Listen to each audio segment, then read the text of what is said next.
직접 발로 뛰어서 현장에 있는 의원을 만나다. 생동감이 살아있는 현장 의정 포커스. 민자영 리포터 오늘 자리했습니다. 안녕하십니까? 네, 안녕하세요. 현장 의정 포커스 민자영입니다. 네, 오늘도 경기도 의회 의원의 이야기 함께 할 텐데 오늘은 어떤 분 만나볼까요?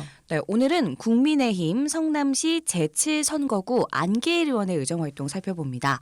이 안계일 의원 경기도민의 안전에 있어 가장 앞장서고 있는 이분들을 위한 다양한 활동을 펼치고 있는데요. 가장 위험한 순간, 마치 슈퍼맨처럼 달려와서 처치를 돕고 심지어 모두가 도망가는 순간에도 가장 마지막까지 남아서 혹시나 도움이 필요한 사람은 없는지 꼼꼼하게 챙기는 소방공무원. 참 고맙다, 감사하다라는 표현을 수없이 해도 모자를 판에 막상 현장에서는 소방공무원들의 사기를 떨어뜨리는 일이 심심찮게 벌어지고 있다고 해요. 예. 아마 두 분도 뉴스를 통해서 좀 많이 들어보셨을 겁니다. 네. 그렇죠. 이 소방공무원에 대한 처우 안 좋다는 얘기는 어려운 일 아니잖아요. 맞아요, 네. 맞아요. 예. 그리고 가끔 왜 밤에 막 취객분들 상대하고 이러면은 맞아. 진짜 너무 힘들 것 네, 같아요. 뭐 예. 폭행 사건도 있을 그죠. 거고. 그 차 안에서도 맞습니다. 취객이 막 폭행하고. 맞아요, 네, 맞아요. 너무 감사하고 죄송한 분들인 것 같아요. 네. 네, 그런 또 죄송한 마음이 있는 게 이 소방공무원들의 생명과 직결된 장비 부족 문제도 있고요. 근무 환경에 대한 어려움들도 정말 하루 이틀 일이 아닙니다. 근데 그중에서도 가장 힘 빠지게 하는 일, 바로 도움을 주고도 법적 공방으로 이어지는 상황들이라고 합니다. 예, 예. 뭐 예를 들면 화재 진압 과정에서 사용하는 물이나 소화 약재가 그 현장에 있는 재산에 어쩔 수 없이 손상을 입히는 경우가 있어요. 그렇죠. 아니면 뭐 응급 구조 과정에서 환자가 예기치 않은 부상을 당하거나 의료적 조치에 불만을 갖는 경우들, 이럴 때 민원을 받는 것만으로도 참 허탈할 텐데 여기에 손해배상을 청구하거나 뭐 법률적인 문제로 다루게 되는 그런 일들까지 더해지는 경우가 많습니다. 때로는 뭐 소방관 폭행으로 인해 소송을 해야만 하는 상황도 발생하거든요. 근데 이렇게 법원까지 가게 되면 정말 소방 공무원들이 받는 심리적인 압박감 상상하기가 어려울 정도라고 합니다. 안계일 의원의 이야기 들어보시죠. 소방관들이 소송 과정에서는 일단 법정에 출석을 해야 되니까 거기에 대한 어떤 두려움이라든가 비용, 소송 비용이 또 많이 들잖아요. 그다음에 시간, 에너지 이런 게 다 필요한데 일일이 그걸 공무집행한 분들이 다 개인적으로 할 수는 없는 거거든요. 소방관들의 심리적인 압박도 많고 또 소방관이라는 직업에 굉장히 자긍심도 갖고 그랬는데 그런 일을 겪으면 약해지는 경우가 있어요. 위축되는 거지 약해지는 것보다. 그러면 도민을 위한 공무 집행할 때 본인들이 위축되면 그 집행이 제대로 되겠어요? 아유, 당연히 제대로 안 되죠. 아니 근데 저는 의아한 게 지금까지 이런 법적 커버가 전혀 없었던 거예요. 사비로 했다는 거예요, 그러면? 과거에는 그랬어요. 이런 법적 문제에 직면했을 때 개인적으로 부담을 짊어지다 보니까 일을 그만두고 소송에만 매달리게 되는 그런 상황까지도 발생을 했는데요. 예. 최근에는 그래도 소방 공무원을 보호하고 지원하기 위한 다양한 제도적 장치가 마련이 됐습니다. 경기도에서는 2022년에 전국 최초로 경기도 소방법률지원단 구성 및 운영 조례를 제정을 했어요. 그래서 실제로 법적 문제를 겪는 소방 공무원들에게 전문 변호사가 법률 상담을 해준다던가 혹은 정식으로 법률 검토를 지원할 수 있게 하고요. 이 법원에 소방관들이 출석해야 할 때 같이 동행도 하고 있습니다. 작년만 해도 경기도 소방법률지원단에서 약 980건 정도의 지원이 이루어졌다고 하니까 정말 꽤 많은 도움을 받고 있는 거죠. 네네. 그 소방공무원분들이 이런 법률지원단 그 법적인 어떤 도움을 받는 거 좀 든든했을 것 같습니다. 네, 맞습니다. 그런데 안계일 의원이 여기서 만족하지 않고 이번에 조금 더 전문적인 법률 지원을 받을 수 있게 조례안을 한 번 더 개정을 진행했어요. 네. 조례안을 처음 만들 때만 해도 일단은 법률 지원 체계를 마련하는 데 중점을 두다 보니까 운영 방식에 있어서는 좀 아쉬움이 있었거든요. 이 소방 법률 지원단이 7명의 변호사를 포함해서 10명 내외로 구성이 되어 있는데 작년 사례만 봐도 아시다시피 거의 1년에 1000건에 가까운 일들을 이분들이 진행을 하다 보면은 뭐 상대적으로 사람이 적다 보니까 상담할 때마다 지원을 담당해 주시는 분들이 달라지기도 하고 예. 그러면 했던 이야기를 다시 또 시작해야 하는 이런 어려움도 좀 있었고요. 책임 소재도 불분명했다고 합니다. 법률 지원단이 더 잘할 수 있는데 일관적이고 명확한 법률 지원을 제공하는 데 한계를 느끼기도 했는데요. 네네. 뭐 사실 마음 같아서는 한 사례마다 개별적인 변호사를 위임하고 싶지만 여건상 그건 좀 어렵잖아요. 그렇죠. 그래서 최대한 그렇게 될 수 있도록 일면 소송 지원관을 지정해 보자. 이런 내용들이 담겼습니다. 계속해서 안계일 의원의 설명 들어보시죠. 이번에 개정된 부분은 기존의 소방관 법률 지원단에 대해서 예를 들면 한 사건이 생기면 이 사건에 대한 책임자가 없는 거예요. 법률 지원단 중에서. 그래서 그 중에 같이 이제 소송 담당관 제도를 만들어서 누군가가 한 사람이 이거를 마무리까지 지을 수 있게 소송 담당관 제도를 두는 거죠. 이거는 무슨 뭐 예산이 들거나 이런 건 아니고 그 법률 지원단 중에서 한 분을 선택해서 한 분은 이 사건 맡고 한 분은 이 사건 맡고 이런 식으로 해서 책임성 있게 하기 위해서 그런 겁니다. 변호사 입장에서도 한 사건에 대한 책임 지게 되니까 조금 더 일관적인 변론이 가능할 것 같고 또 상담 받는 소방 공무원 분들도 조금 더 믿고 더 이야기를 잘할 수 있을 것 같아요. 네, 맞습니다. 그리고 아무래도 1대1 수임을 맡기는 게 아니다 보니까 나를 위해서 과연 열심히 해줄까? 이런 의문을 갖는 분들도 있을 거예요. 예, 예. 근데 일단은 내가 담당하는 소방 공무원이 생기는 거니까 더 집중도 될 거고요.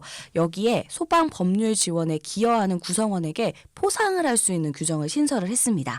그러면 자연스럽게 뭐 꼭 포상을 위해서는 아니겠지만 더욱 열심히 할 수 있는 동기부여는 될 수 있으니까 소방 공무원들 또한 법적 공방에 대한 부담을 조금이나마 내려놓을 수 있지 않을까 싶습니다.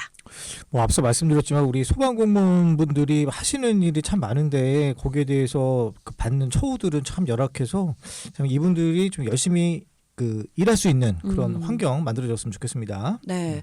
그래서 안계일 의원이요. 이렇게 지친 소방 공무원들을 치유하고 지원할 수 있는 방안을 조금 더 다각도로 살펴보고 찾아보고자 하는 치유정책 연구회도 설립을 하게 됐다고 합니다. 네네. 혹시 PTSD라는 질병 들어보셨어요? 맞아요. 이쪽 직군에 계신 분들 많이 겪으시잖아요. 네, 맞아요. 이게 외상 후 스트레스 장애라고도 불리는데 정말 말 그대로 사람이 감당할 수 없는 심각한 사건을 경험한 후에 그 사건 이후에도 계속해서 정신적인 스트레스를 받기도 하고요. 이게 더 나아가서 신체적인 난치병까지도 이어질 수 있다고 합니다. 참 어찌 보면은 무섭기도 하고 안타까운 병이기도 한데요. 항상 재난 또 사고 현장에서 일하는 소방 공무원들 다른 분들보다 더욱더 이런 위험에 노출되어 있겠죠. 관련해서 안계일 의원의 이야기 들어보시죠. 가장 힘든 게 근무 여건이죠. 그러니까 근무 시간이라든가 그런 점이 제일 힘들죠. 어떻게 보면 최악의 상황에서 그 근무를 하는 거잖아요. 화재 현장은. 그렇기 때문에 그 정신적인 스트레스를 많이 받는 거예요. 그런 게 다 이제 PTSD로 오는 거죠. 밤에 길 가다가 넘어진 사람만 봐도 놀라는데 화재 현장에서 그야말로 뭐 다 소실되고 이런 걸 보면 얼마나 마음적으로 힘들겠어요. 그 견디기가 보통 힘든 게 아니죠. 저도 이제 안계일 의원 그 말씀에 저도 동의를 하는데 뭐 소방관 분들이 그렇대요. 한 번만 내가 또 좀 빨리 했으면 더 구출할 수 있었을 텐데 맞아요, 이런 맞아요. 그 죄책감이 있다고 하거든요. 네, 그런 거 참 스트레스 진짜 클 것 같아요. 네. 그래서 이게 통계 자료를 보니까요. 소방 공무원들의 PTSD 발병률이 일반인 대비 10배 정도가 높다고 해요. 소방청에서도 이 마음 건강 설문 조사를 통해서 계속해서 그런 걸 파악을 하려고 하는데 10명 중에 4명의 비율로 PTSD나 수면 장애를 호소하고 있고요. 여기에 5% 정도는 심지어 자살위험금에 속한다고 하니까 정말 대책이 시급한 때입니다. 예. 안계일 의원이 전반기에도 안전행정위원회 위원장으로 소방 관련한 정책을 살펴볼 일이 많았어요. 다양한 지원을 물론 기획하고 진행하고 있지만 아직까지는 이런 소방 공무원의 마음 건강 관련한 정책 사업이나 예산이 좀 많이 부족했거든요. 뭐 심리 프로그램이 있다고 하더라도 일회성으로 지원을 하거나 지역별 심리치료센터도 부족한 상황이어서 이런 것들을 조금 더 심층적으로 파악하고 경기도 소방공무원들의 마음 건강을 치유할 수 있는 정책을 한번 우리가 머리를 모아서 짜보자 이런 마음으로 치유연구회를 시작하게 되었다고 합니다. 우선 소방공무원들의 근무 환경을 좀 바꿔야 되고 근무를 하면서 법적인 문제 또는 정신적으로 받는 압박감 이런 것들을 좀 해소하기 위해서 지금 정부에서도 진천에 이제 국립소방병원을 거의 다 짓고 있고 소방심신수련원 같은 걸 설립하고 이제 국가에서 하는 거는 국가에서 하더라도 경기도는 광역으로 돼 있고 그래서 경기도 차원에서도 그런 수련원이라든가 심신수련원 그 PTSD 치유 센터라든가 이런 걸 좀 소방관들이 접근하기 쉬운 장소에다가 자꾸 설치를 했으면 하는 겁니다. 그래서 요즘에는 왜 몸이 힘든 것도 힘든 건데 마음이 힘든 뭐 멘탈 케어 얘기 진짜 많이 나오는데 어떻게 보면 그런 부분이 가장 필요한 분들이 아닐까 생각이 들고요. 이렇게 치유 연구회라는 게 생기면 사실 실제 뭐 현장의 목소리가 많이 반영이 돼야 되는 거잖아요. 네. 지금 어떤 식으로 진행되고 있어요? 현장의 목소리 가장 중요합니다. 그래서 지금 소방 공무원들이 가장 필요로 하는 것이 무엇인지 직접 들어볼 수 있도록 다양한 창구들을 마련하고 있습니다.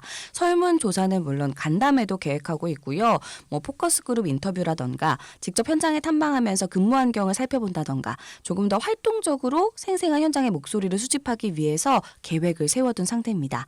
사실 이제 막 치유정책연구회가 발족된 상태예요. 그래서 아직은 구체적인 활동을 시작하진 않아서 현장에서도 이제 어떤 이야기를 꺼내야 할까 고민을 막 하고 있는 단계인데요. 네. 물론 정책에 반영해서 진행되기까지 시간이 짧지 않을 테니까 고충과 어려움 당장 해결되긴 어려울 텐데 그럼에도 이러한 논의가 소방 공무원들을 위해서 계속해서 이루어지고 있다는 것에 이 공무원들이 굉장히 반가워하고 있다고 합니다. 네.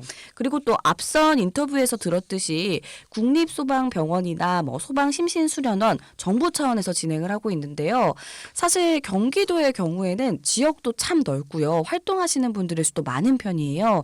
그래서 우리 경기도 소방 공무원들이 보다 더 집중적으로 업무적인 스트레스나 신체적 피로를 풀고 더 건강하게 직무에 임할 수 있는 환경을 만들기 위해서 앞으로 치유정책위원회 활동을 해나갈 예정이고요. 일단은 경기도형 소방심신수련원을 설립하는 것을 목표로 그 방안을 논의할 계획이라고 합니다.